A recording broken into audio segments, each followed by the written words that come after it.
Hey everyone, it's Megan. Welcome to my January 2016 wrap-up.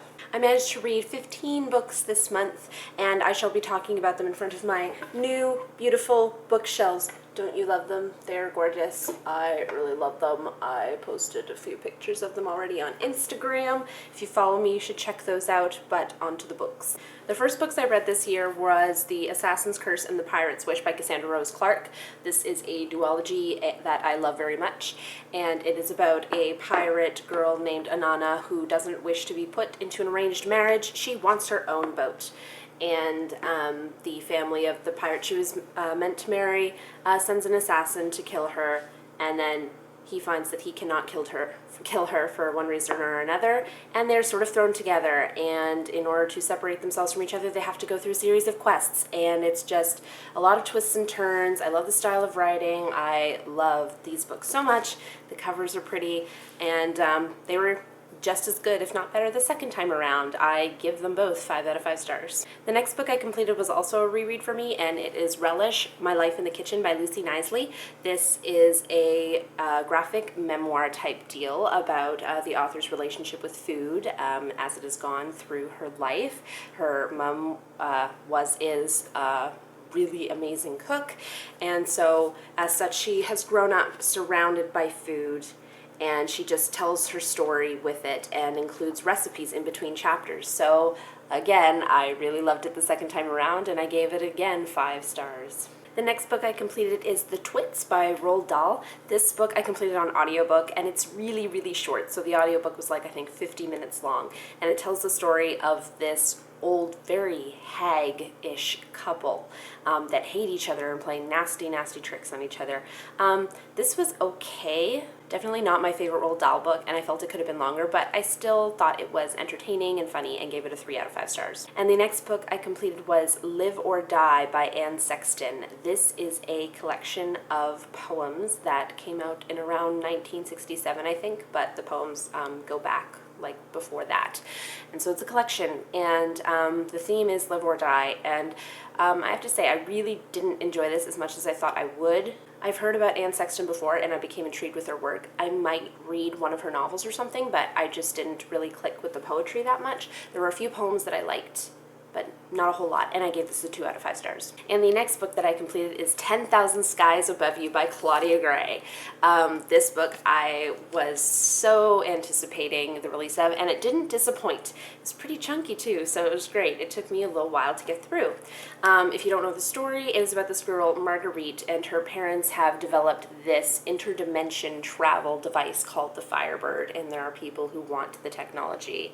And so it's complicated. There's this guy that she's involved with who works with her parents that she's in love with, and she has to rescue parts of his soul in this one. And so it was really good. I cannot wait for the conclusion, although it's only coming out in November, which really makes me mad.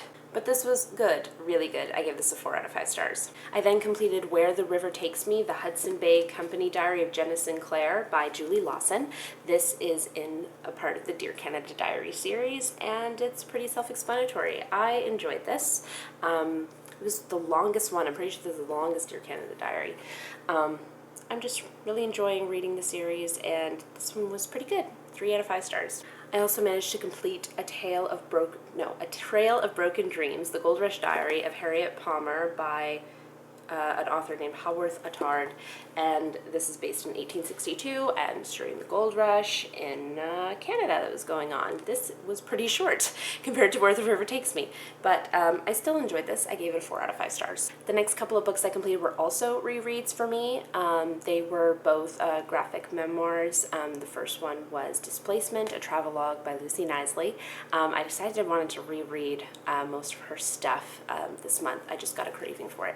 But in this one, she travels to Europe. I believe Sweden is her first stop, or Norway, and she's going there for a comic convention, but then she joins her mother in France, and so it's a lot of that, and a lot of food, and a lot of beauty, architecture, and art and stuff, and I really enjoyed it. I enjoyed rereading it. I gave it a 4.5, no, I think 5 out of 5 stars. I'm not sure if I mixed up the titles just now, but Age of License is the one that I just read. I managed to mix up the titles, I'm pretty sure, and the second one that I read was Displacement, a travelogue by Lucy Knisley, and this is one where she takes her elderly grandparents on a cruise for a week, and it's hectic, it's raw, it's beautiful, sometimes, a lot of times heartbreaking, quite frankly, but really significant and such a beautiful, loving letter to her grandparents. I really enjoyed it, 5 out of 5 stars.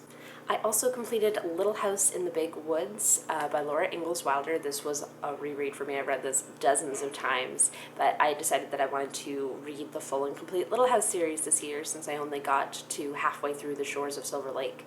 And so, yeah, starting this month, I read Little House in the Big Woods, and it was amazing, as usual. If you don't know, this is about pioneer days of America, where a little girl lives in the big woods in a big log house with her family. It's charming, it's wonderful. There's a lot of descriptions of food and hunting and just general stuff going on at that time, and it's a fascinating historical read. I highly recommend that you read it if you haven't already, and of course I gave this a 5 out of 5 stars. I also completed volumes 1 and 2 of Uran High School Host Club. Bisco Hattori, I believe, is the author, and I love the TV series so darn much, but I always knew it was a manga, and my boyfriend's read it before, but I haven't, and so I decided to do so, to start doing it, and I'm really enjoying it so far. It's about this girl, Haruhi, who wants to find a quiet place to study in her high school one day, and she comes upon this special music room where there is a host club taking place, and she manages to knock over an extremely expensive vase, and in order to pay back her debt, she has to join the host club and get a certain number of customers to request her in order for her debt to be cleared. So yeah, really enjoying this so far. I think I gave each of them 5 out of 5 stars. And the second last book that I completed this month was The Adventures of Miss Pettifor by Anne Michaels, with illustrations by Emma Block.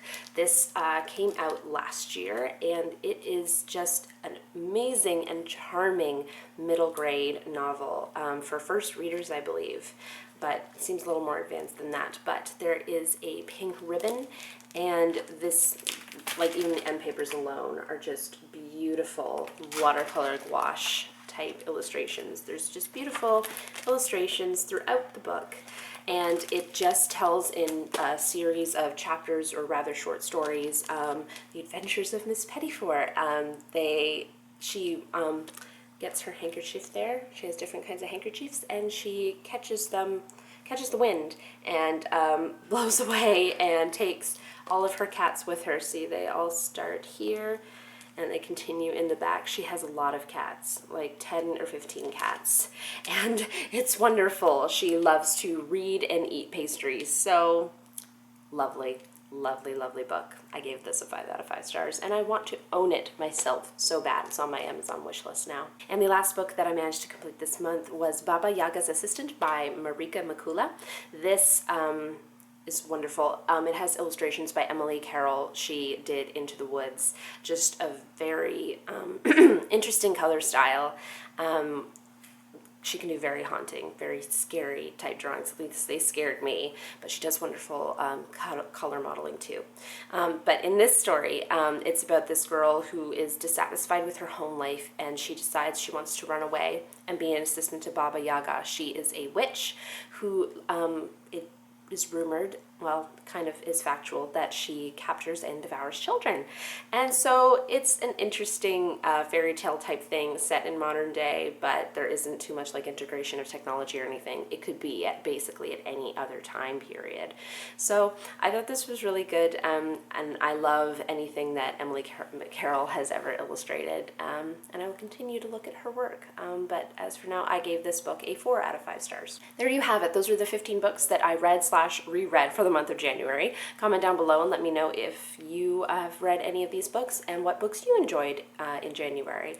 And that is it for this video today. I hope you enjoyed it. I hope you have a great week, and I shall see you soon with my February TBR.